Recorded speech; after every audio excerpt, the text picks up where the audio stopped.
উদ্দেশ্য তো বলার প্রয়োজন নেই, ইতিমধ্যে এই ঘটনা অনেক আলোচনা হয়ে গেছে। শুধু আমি বলবো, এটা পুনরাবৃত্তি করার কোনো দরকার নেই।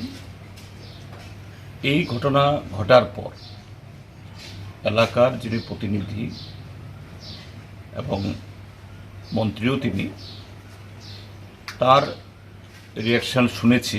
এখন তপন তারাও বলেছেন যে তিনি দুঃখ প্রকাশ করেছেন এবং যারা এই সমস্ত করেছেন বা করতে পারেন, স্বাভাবিক তিনি জানবেন কারা করেছেন, তাদের হয়ে ক্ষমাও চেয়েছেন। তো আমি আশা করব তিনি যে তৎক্ষণাৎভাবে এখানে এসে তার যে অভিব্যক্তি প্রকাশ করেছেন, দুঃখ প্রকাশ করেছেন এবং তিনি ভবিষ্যতের ঘটনা হবে না বলেছেন, এটা যেন রক্ষিত হয়। এবং এটা শুধু এই বাড়ির প্রতি না,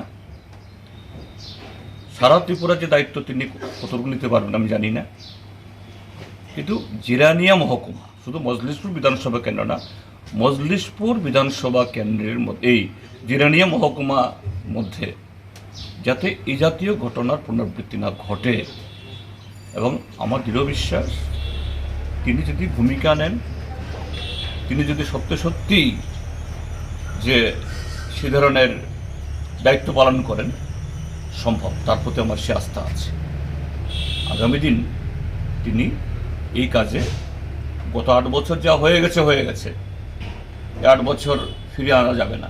এই 8 বছরে এই হাওড়া নদীতে বহু জল গড়িয়ে গেছে, এই জল আর ফিরবে না। কিন্তু সামনের দিন যাতে ঘটনা না হয়, এই ক্ষেত্রেতে তিনি ভূমিকা নেবেন এবং যদি ভূমিকা নেন তিনি এটা করতে পারবেন, এই আস্থাও